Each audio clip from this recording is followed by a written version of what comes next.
Alright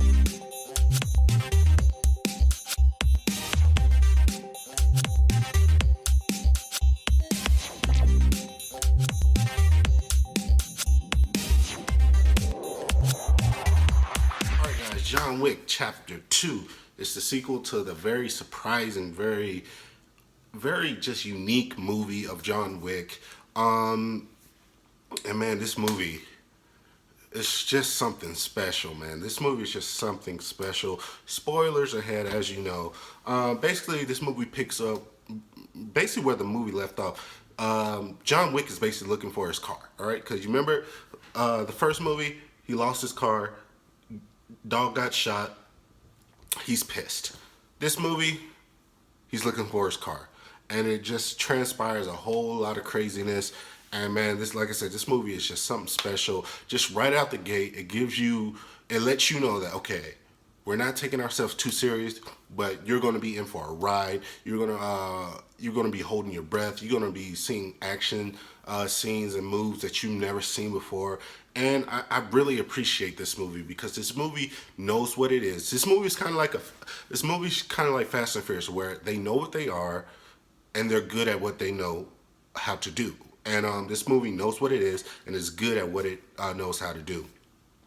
This movie is nothing but a first-person shooting game, basically, or a third-person shooting game, if you want to put it that way. It's basically this is basically a video game set on the hardest difficulty, but the player is playing it like it's on easy because everything he does, he makes look easy. And man, this movie is just, I don't even know where to start. Okay, basically, so you know, John Wick, he's been struggling and trying to get out of this whole like underworld assassins league or universe, and you know, he just wants to be by himself with his brand new dog in his big ass house, but people don't want to leave him alone. He gets meet by this guy who he owes a debt to because the guy who helped him help Wick basically get out of this whole lifestyle, but Wick owed him a debt, so he has to pay it up whenever this guy wants Wick to pay up, he needs to pay up on that day. Wick basically, he refuses, like, yo, I'm not your guy, man. I'm retired. The guy's like, no, you're not. You're John Wick. You're the boogeyman. Everybody knows. You kill people with the pencils and stuff like that.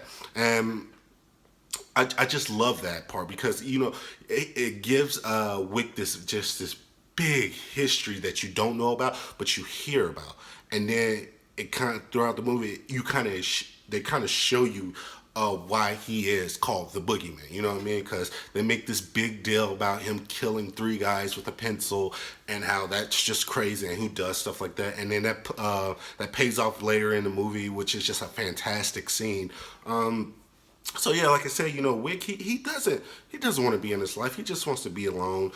He's forced back into it because he has to repay this debt. Because if he doesn't, then people are gonna keep coming after him and keep trying to kill him. So he needs to pay this, or he needs to do this debt, and then he can basically get out, but not really get out. So he does the debt. And then he basically gets backstabbed by the guy who he does the debt for. And then just this craziness inspires. He have other assassins after him, other people trying to kill him. Just craziness ensues, people. It's just, oh my God, this movie's crazy. But what's so good about the movie is the universe that it builds around it. Because in the first one, you get a little glimpse of the Continental, of you know, this whole Assassin's creed, basically, or whatever, Assassin's world, and this in this one, it just builds upon it. You get to see it more internationally, that it's around the world. It's just not in the United States. It's in every part of the world. You have these little continentals where the assassins go, where they can just chill, they can buy their weapons, they can make their contracts, you know, they can chill with other assassins, and it's just really, really cool because you understand that all these people know each other. All these people know John Wick, and all these people respect John Wick. But if they have a hit on John Wick, that friendship has to go out the door, you know? So it's like that mutual respect, like, yo, dude, I'm sorry.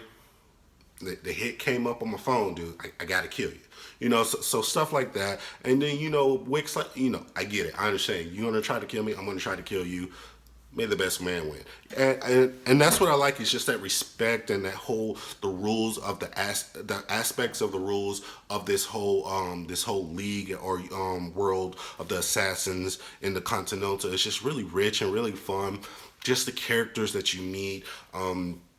And probably one of the best characters that you meet is Common's character, who's another assassin, who's basically, Common's character is basically the black version of John Wick. If John Wick was black and bald and looked like Common, that's who John Wick will be, Black Common. So, when I tell you they have some of the best fight scenes in the world, just him and Common playing off each other. I like the fact that they didn't kill off Common. So hopefully you get to see him back, because man, he's one of those characters. Common is one of those characters just like Keanu. It's hard not to not like Keanu Reeves. You know what I mean? It's hard not to like Common. So when they're fighting each other, you're like, damn man, I really hope Common wins. But then like, damn, I actually hope John Wick wins. I'm like, no, I want Common to win. So it's always a back and forth, because he's such a likable person, just like Keanu. So I felt like that was the best matchup for Keanu to have beside him, was Common as that assassin. You have Ruby Rose here, who plays basically a mute. She's okay. I wish her character had a little bit more to do, because they built her up so much, just like they built up Common, but they delivered on Common. I didn't feel like they really delivered on Ruby Rose's character that much. She was easily taken out. She wasn't really a threat at all. It's left up in the air if she's alive or not. So she might come back for, John Wick Chapter 3. So hopefully they can build her up a little bit more, because I felt like that was the only thing they really dropped the ball on, was Ruby's character. They could have built her up a little bit more, especially being a very strong female character. They could have built her up a little bit more, but that's just a little gripe. Nothing really big to complain on.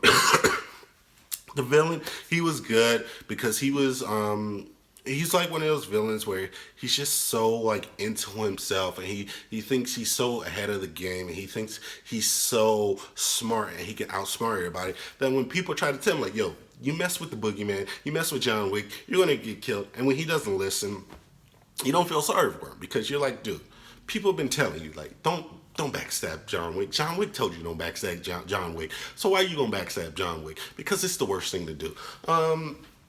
So he doesn't listen, and he gets what he gets. But overall, this movie is just fantastic. It's a movie that knows what it is. It's a movie that's not afraid to be funny and serious at the same time. It's a lot of funny moments in here. Like I said, they have a pencil scene. The craziest pencil scene I've ever seen since the Joker's Dark Knight thing. So I think you'll really, really enjoy that. They have a lot of great comedic moments, a lot of great surprises with different characters. You'll have like a little Matrix, a little reunion. If you've seen the commercials, you know what I'm talking about. Just so many things that in this movie that you'll have a lot of standout performances with Common. Keanu Reeves is amazing as always. This guy's like 50 something, and he's just doing his damn thing, and I'm just so impressed with this movie. Overall, I think this movie probably like a 9 out of 10. Just so fantastic, so fun to enjoy. I had such an amazing time. The action is through the wall, through the roof, non-stop. Very funny, very enjoyable. You'll love it. Very, very violent. People die in this movie like it's no tomorrow. So as always, guys, this is the Cirque Show 24/7. Be easy. Please like this video. Hit that little bell button. Let me know what you think. Comment below. Talk to you later.